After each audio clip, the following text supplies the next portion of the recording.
Hello everybody, welcome back to Saul on the road, riding on the fall. Wow, this is amazing. Look at those colors in the trees. This is really nice. We are at the end of the fall, so some trees are ready for down, but we are still plenty of colors, and it's a beautiful sunny day. Quite amazing thing and quite special stuff in the month of October. Today we are going to talk about ergonomy. This is something very important in motorcycles, very particular, and this is all a subject in motorcycles discussion. So let's start. Motorcycles are totally different than cars. When you are in a car, you can move your seat forward and backward, upper and lower depending on your needs. But unfortunately, you cannot do that in motorcycles. And this is quite an important subject when you're showing your motorcycle. In general, you tend to see young people driving sport bikes or something more aggressive, cafe racer and that kind of stuff. You're kind of driving lean forward, something like that. It's kind of an aggressive position, and this is perfect when you want to go faster. Wow, that's nice. It's great when you want to go in the tracks, in the twisties. But if you're doing long rides, if you are traveling, it might not be the best of the positions. When you are younger or when you pick up your first motorcycle, you certainly are in the spec. You really have something powerful and beautiful, and you really don't think too much about ergonomics, about riding position. But when you are getting older, or just when you start riding for longer rides, this thing start being very important. And in general, I guess that when you see people driving all custom with a very relaxed position, usually there are old people. I mean, those bikes are beautiful, and I have a custom too, but in general it's because you are not able to drive anymore into an aggressive position. Driving forward like that, at some point it's kind of break your back. It's very uncomfortable in the long term. But regarding everything I say, there's something even more important than that, and it's your size. Depending on your size, you will fit or you will not fit into a particular model of bike. Most of the bikes are designed thinking into a big guy, someone about or close to 6 feet tall. But when you are shorter like that, because you are short or because you are a woman, things are a little bit tricky. What do I mean when I talk about ergonomy? In general, there are three things. The first one is the seat height. If the seat height happens to be too high for you, for the length of your legs, you are gonna be uncomfortable. Yeah, you can drive, but you're gonna have to jump outside of the bike at every corner, and this is certainly a little bit dangerous. You can miss your step and boom, the motorcycle is gonna fall down above you. But it's especially uncomfortable when you start going left and right just to handle your bike. Oh shit, it's a pain in the ass. For this particular issue, I can just recommend two things. You get down your bike, you can do it. You put a smaller spring with a shorter distance, and you can have like a 1 inch less or something like that. It works, but you have problem with that. By doing that, first of all, you cut in the distance from your bike to the ground. But there is something worse. By doing that, you change the geometry of the bike. So your bike became a little bit more difficult to drive, depending on how far you get with the spring. But it could be difficult to drive, and it could be harder to get the twisties. and I know I sacrificed some of the stability of this bike because of that. So you only have two choices. You sacrifice a little bit of the performance of your bike, or you just find a bike with a lower seat height. That's why cruisers are very popular, because cruiser, in most of the cruisers, the seat height is about 27 inches. Unless you are very short, everybody can reach the floor perfectly. One more thing, if you don't go flat foot in your bike, it's very hard to park your bike when you are slow. Trying to push back your bike with your feet into a slow, it's very hard. It requires a lot of effort, and sometimes if you have something like now, like the fall, you have like a maple leaf or something like that in Canada, you can fall down. As for my first point about ergonomy, I will highly recommend you to find a bike that is not that tall for you, or if you really want a particular model, you make it low by changing the suspension. The second point about ergonomy in the bike is foot pegs. Foot pegs are quite different from one bike to another. This one is particularly high. Sport bikes tend to have the foot pegs in very high position in order to give you room to have a very high lead angle in the twisties. This one in particular is not that bad because at least my foot pegs are aligned with my seat. So my feet are aligned with my seat. And this is kind of cool because I can, at some point, if I see like a bad road or horse, I can do that. And this is very nice, very nice. The guy doing off-road always ride like that because you cannot have, I mean, more comfortable riding. You don't want to receive the hits from the ground in your butt. And this is very nice. But having high foot pegs does mean that my legs are kind of fold. I don't have big legs. For me it's okay. I can tolerate this position, it's not uncomfortable. But if you happen to be a tall guy in this position, you're definitely gonna miss some room for your legs. And once again, if you're doing a long ride, it's gonna be very uncomfortable. The real sport bikes are even worse because they have the foot pegs behind your seat. If you draw a line like that, foot pegs are kind of in your butt. So you cannot do something like that, never. The legs are even folded because they want you to be compressed in your bike in order to have more aerodynamics or stability, whatever. So I will never buy a bike with this kind of sitting position. I really don't like it. But once again, if you happen to drive fast, that probably is the thing you need, or the thing you're gonna like the most.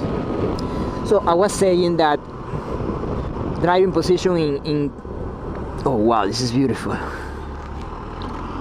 So as I say, driving position in cruiser are for sure the most comfortable you can have. But there is some point, nothing is perfect in life, and especially not in motorcycle. And there is a point with that, and it's that when you have your legs in front of you, you cannot go and stand down in the pegs. So as soon as you find like a shitty road or hole, you're gonna receive all of the heat in your butt. That's quite uncomfortable. So it's kind of good and not that good. I think that particularly for me the most comfortable position is having the foot peg slightly forward, but not that forward. Because when you are slightly forward, you still have some room to stand up a little bit in your pegs. But if you are too forward, you cannot do it. And you're gonna receive all of the hits in your butt. Especially in Montreal, that we have so many holes in the streets. Okay, moving forward, the third point about ergonomy is certainly handlebars. Handlebars are your main point of contact with the bike, your principal point. Depending of your arm size and depending of your height, depending of the position of the bike, you're gonna drive forward or you're gonna be more into a more stand position. Funny guy with the horns. Did you see? He puts horn in his bike. There's a bike for anyone. I mean, for me, I will never ride a bike like that, but for this guy, this is the dream bike. With a sidecar and horns and leather. It's quite funny. So having the proper position with your handlebar is very, very important. This one, as I said, is a little bit lean forward for me, but it's okay. It's not that bad. But it used to be a little bit uncomfortable. I already modified the bike because for me it was a little bit uncomfortable. If you see here, I have risers.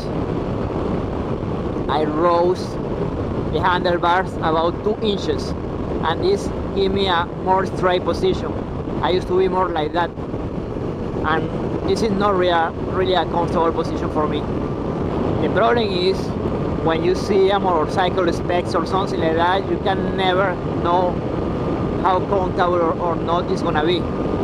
You really have to sit inside and drive it, and sometimes you cannot do it. When I bought this bike, I mean, I was kind of almost my first bike. I was very young and I fall in love with the bike, and I bought it without even driving. When I started driving, I realized that probably having a little bit upper position will be better for me. But even if you drive it like a little bit, like a little test drive, you will not notice that. You know that after 2 or 3 hours driving. So it's very hard to know.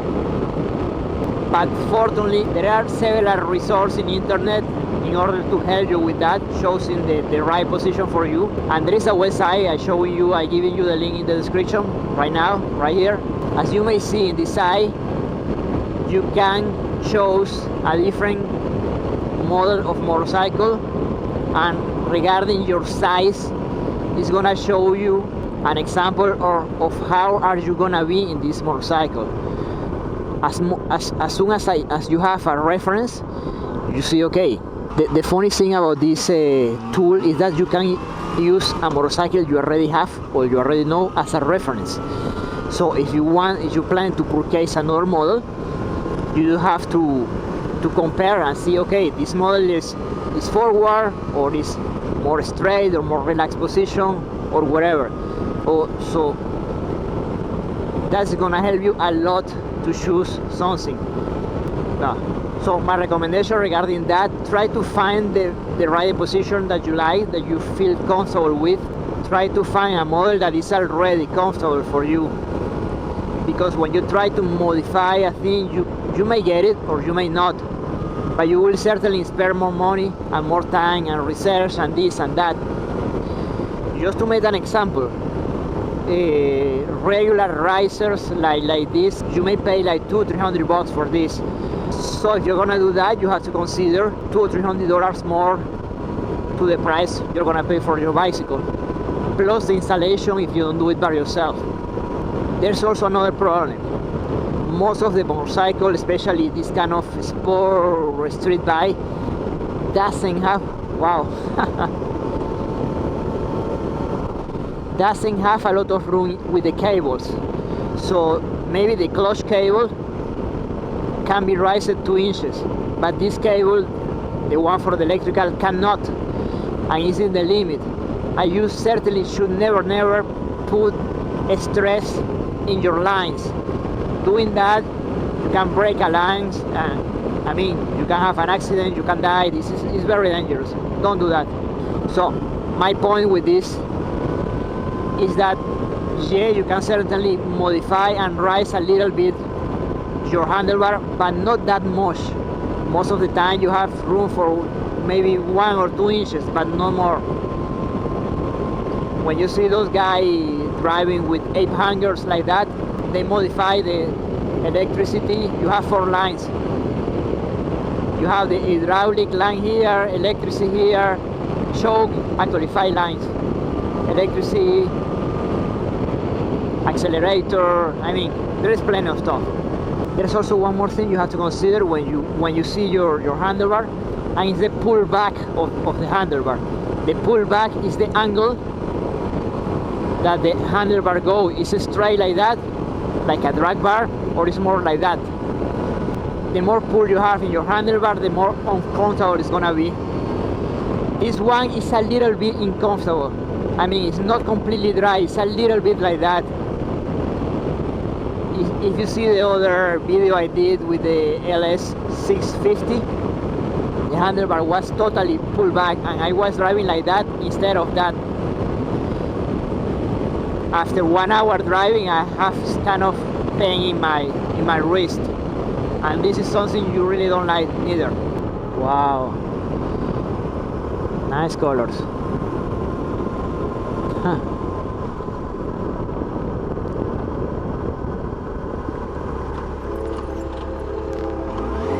Oh wow, the train.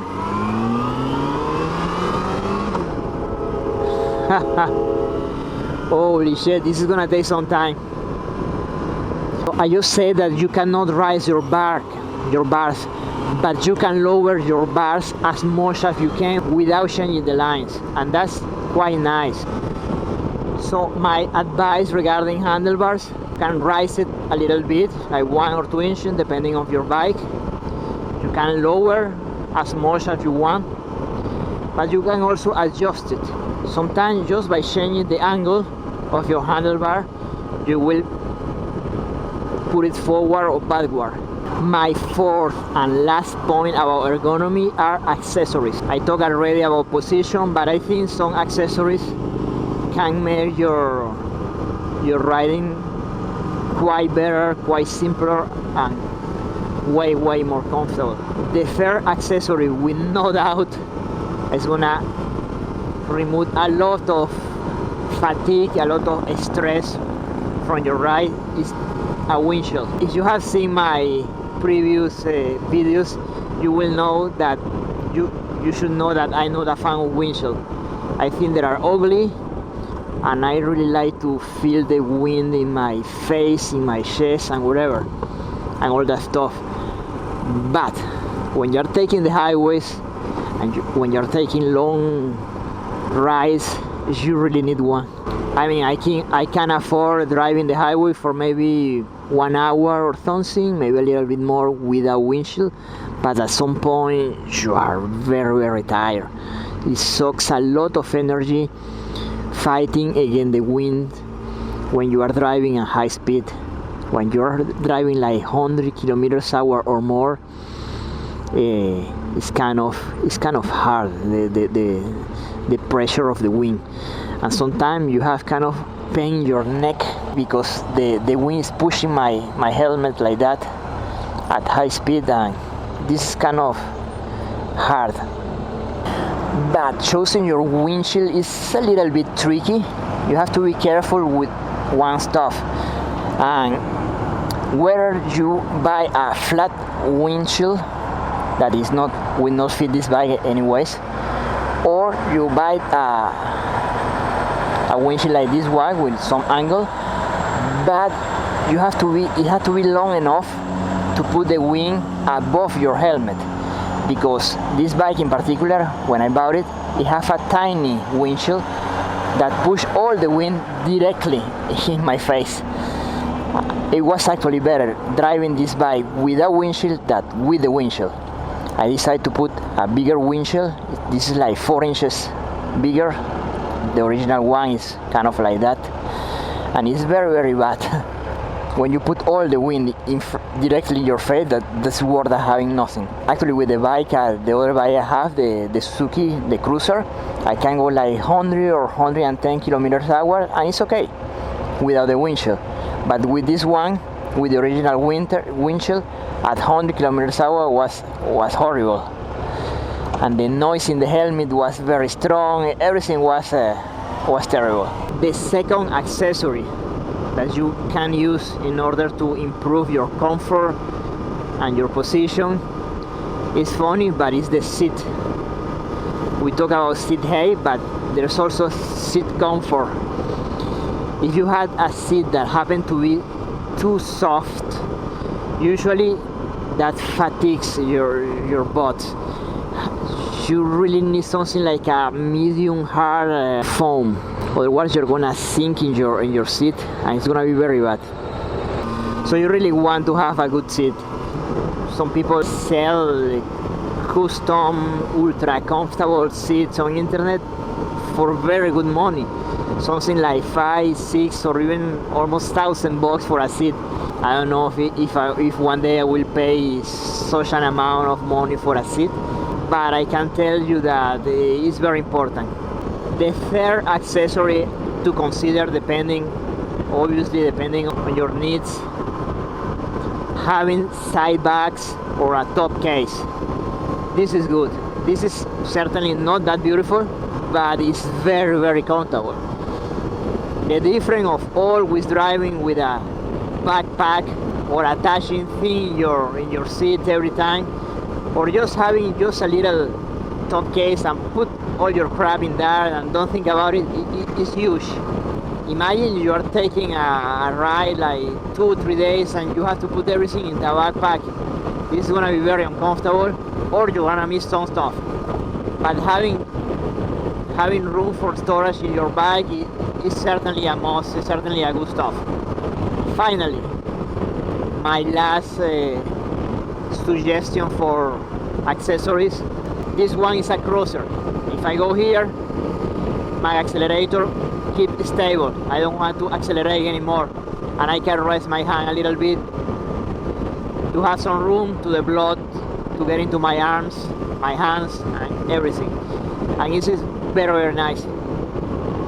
I don't recommend this kind of cruiser for people starting into motorcycling because it could be tricky, it could be dangerous. So as a way showing, I just can do this and get a little bit of rest for my hand. I can correct, as you may see, I'm losing speed, so I correct, I put at the speed I want. And this is very, very nice for long distance travel.